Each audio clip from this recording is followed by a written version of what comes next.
neurofisiológico del sistema nervioso central de adquirir, retener y utilizar secundariamente una experiencia.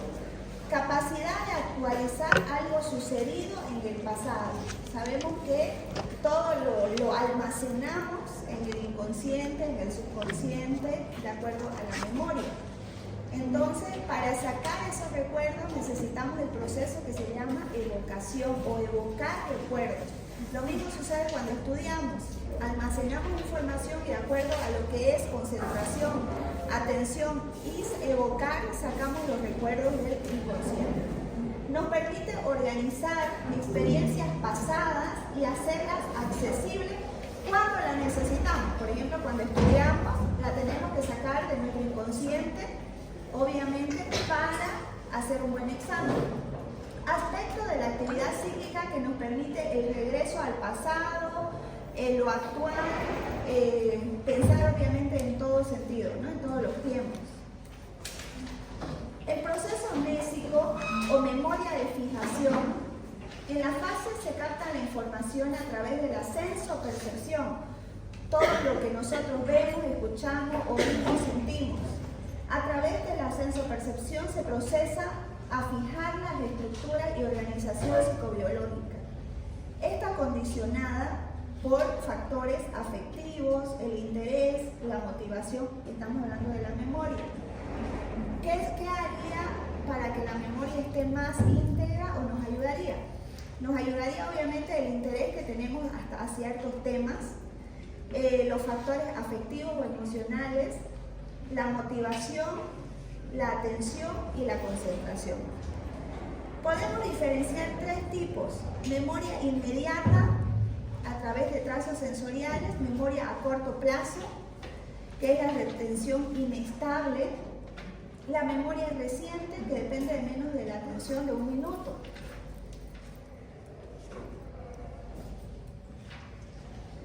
La memoria de conservación, los hechos deben ser fijados de alguna manera en el inconsciente, para lo cual necesitamos la conservación, pero parte de este proceso es el olvido. Muchas cosas se nos olvidan y quedan obviamente perdidas en el inconsciente. El proceso de conservación se acentúa y fortalece con la evocación periódica. ¿Qué significa? Que cada vez tenemos que sacar las cosas a nuestro inconsciente para no olvidarnos. Por eso el estudio es importante, porque mientras más uno estudia, más procesa información y cada vez que nos toman examen nosotros evocamos y sacamos esa información. Y cada que repetimos esa evocación, nosotros se nos queda o se nos fija más y se conserva la memoria o lo que nosotros queremos conservar en nuestra memoria. El proceso solo se conserva aquella información que se integra con los conocimientos y las experiencias preexistentes en el sujeto. La memoria de evocación. En esta fase se actualizan los hechos pasados que están conservados, llevándolos a la conciencia, establecido así el enlace entre el pasado y el presente. Evocación consciente voluntaria, evocación consciente y espontánea, evocación automática e inconsciente, que son los movimientos coordinados como manejar. Por ejemplo, las personas que conducen, ¿se han dado cuenta que uno puede ir pensando en miles de cosas menos en de los pedales? Solamente cuando uno comienza recién a conducir, recién está uno pendiente de pisar el embrague, pisar esto, pisar todo, o la máquina. Pero una vez que uno se queda fija ya el aprendizaje, el conducir, solo te dan un ejemplo. Fíjense que ya no necesitamos, los movimientos son involuntarios. ¿Por qué? Porque ya quedó fija en nuestra memoria. Memoria de reconocimiento y ubicación temporal. En esta última etapa, el proceso de la memoria realiza identificación de hechos evocados, hechos ya que han salido de nuestra conciencia, reconociéndolo como un hecho del pasado. Ah, me recuerdo de tal cosa hace años o cuando yo era chica y cosas así, digamos, ¿no? Esto le permite al sujeto tener una noción correcta del tiempo transcurrido que ha sucedido en nuestra vida. Por eso todos tenemos una memoria. La memoria es importante porque gracias a eso adquirimos conocimientos de todo índole. La clasificación se clasifica en la psicopatología según el tiempo, la memoria de corto plazo, inmediata o reciente, la memoria a largo plazo o remota, según el contenido de la memoria, memoria declarativa o episódica y semántica, la memoria no declarativa y las otras que según el parámetros sensoriales, la icónica, que es la información visual según lo que vemos, y la ecónica, que es la información auditiva según las cosas que escuchamos se nos quedan grabados en la memoria. Los trastornos, hablando ya aparte de la psicopatología de la memoria, tenemos también acá los trastornos cuantitativos de la memoria, que son las hipermnesias. Las hipermnesias, cuando está muy aumentada la memoria, entonces tenemos en cuál patología vemos las hipermnesias. En la fase maníaca del trastorno bipolar, en una persona que tiene fobias excesivas o paranoia. La hipomnesia es la disminución de la capacidad de la memoria. Esto normalmente se ve en personas que tienen depresión o trastornos depresivos. La amnesia según el tiempo, tenemos la amnesia retrógrada o de vocación. La amnesia retrógrada, ¿qué le suena a retrógrado? El paciente tiene amnesia retrógrada. ¿Cómo? Si yo hablo de retrógrada, ¿qué significa? Para atrás. Entonces, si un paciente nosotros vamos a ver con demencia, que es lo más común que vemos en trastornos de memoria, están las demencias senil tipo Alzheimer y la demencia vascular. ¿Cuál es la diferencia? En que una es genética, se atrofia el cerebro genéticamente, y el otro se atrofia por antecedentes de hipertensión arterial y una ACV isquémico o hemorrágico. Entonces eso lo vuelve, obviamente, le desencadena una demencia. Si vemos al paciente y valoramos y empieza a contarnos desde que era joven, la cantidad de novias que tuvo, de su abuelita, de su abuelito, pero no se acuerda nada para adelante, entonces decimos tiene una amnesia retrógrada. Entonces se acuerda todo lo anterior, pero desde el momento que enfermó no se acuerda nada para adelante. Las amnesias anterógradas o de fijación no fija nada desde el principio, o sea, desde todo lo nuevo, no tiene fijación de nada de información. Por ejemplo, qué desayunó ahora, qué almorzó, no hay fijación de lo más espontáneo o lo más rápido. Las amnesias, según la extensión, puede ser lacunar o global, transitoria. La amnesia según el contenido, las amnesias afectivas normalmente son las más comunes que vemos y suele suceder en las personas que tienen trastornos de ansiedad o trastornos depresivos. Y normalmente las personas que tienen esta sintomatología dicen, no sé por qué no tengo la misma capacidad de memoria como cuando estaba antes. Y obviamente no estamos hablando de una demencia senil, sino que la misma patología de la ansiedad o la depresión afecta a mi área cognitiva, y una de las áreas cognitivas importantes es la memoria. Por eso las personas que están con mucha ansiedad o tienen mucho estrés o están depresivos, afecta obviamente la capacidad de adquirir más conocimientos, o les va a costar concentrarse obviamente para almacenar más información. Las amnesias corticales sabemos que son más que todo por daño cerebral, y pueden ser normalmente son las demencias tipo Alzheimer, donde ustedes, no sé si alguna vez han visto una tomografía de un paciente con demencia, se ve bien atrofiado el cerebro.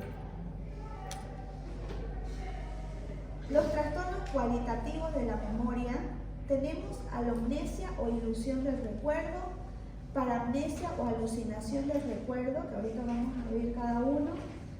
Entre las paramnesias tenemos la fabulación y la confabulación, y las alteraciones del reconocimiento tenemos los déjà vu que son los más frecuentes. La exploración, ¿cómo hacemos la exploración en la memoria? Eso lo vamos a hacer también en la práctica, es fácil. Normalmente cuando tenemos antecedentes o tenemos una duda de que está alterada la memoria, entonces podemos agarrar y preguntarle que repita 3 palabras después de 5 minutos. O sea, podemos decirle al paciente, mostrarle un celular, un lapicero, algo, y que nos repita. Entonces, a los 5, esperar 5 minutos durante la entrevista y volver a preguntar cuáles son esos 3 objetos que le hice repetir. Entonces, ahí vamos a valorar, obviamente, la memoria a corto plazo. La memoria a largo plazo, episódica, preguntar sobre los hechos recientes. ¿Qué comió? ¿Qué almorzó? ¿Qué desayunó ayer? ¿Qué hizo ayer? Entonces, ahí vemos la episódica. La semántica, completar refranes. Los refranes más comunes, por ejemplo, decir cualquier refrán y a ver si es que lo termina el paciente. Las memorias cualitativas, leer un fragmento de un relato y hacer preguntas específicas sobre la lectura.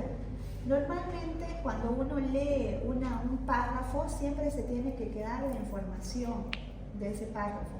Pero cuando hay alteraciones de la memoria, el paciente le cuesta mucho entender y obviamente grabar esa información. Por eso hay que hacerlo leer la cualitativa, leer un relato y preguntar qué entendió sobre esa lectura.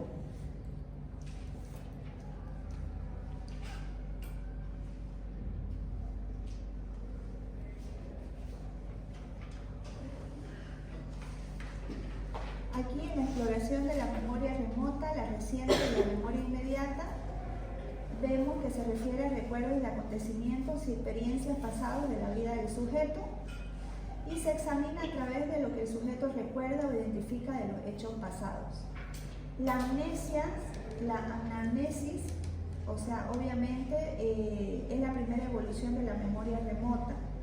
En la memoria reciente, vemos que se refiere al recuerdo de aquello que ha ocurrido o que ha presentado minutos y se refiere a través de lo que el paciente recuerda, identifica o produce de aquello que ha ocurrido o presentado minutos.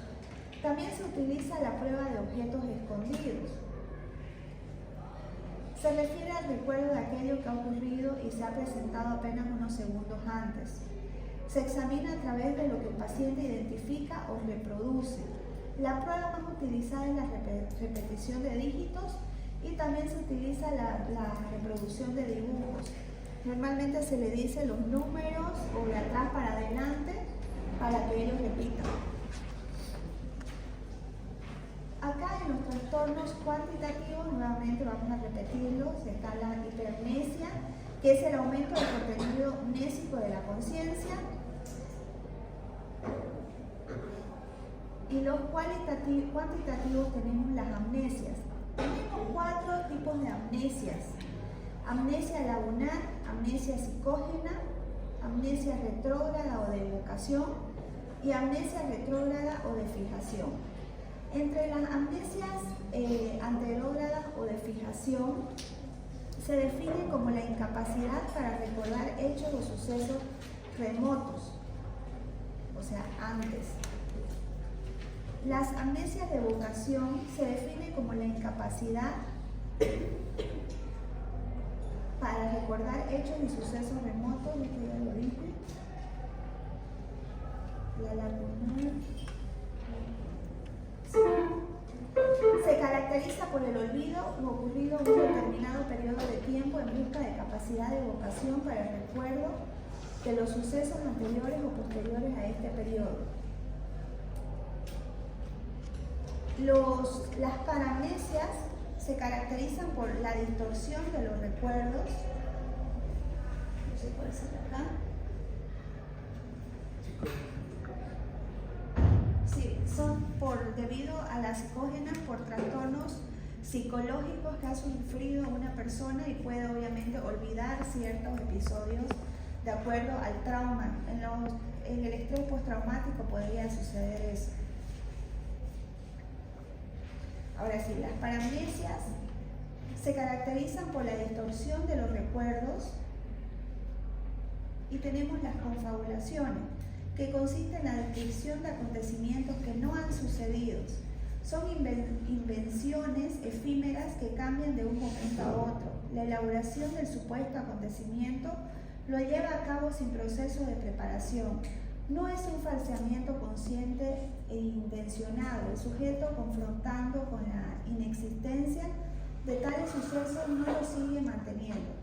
Normalmente son ideas que el paciente inventa prácticamente, pero él cree que son reales.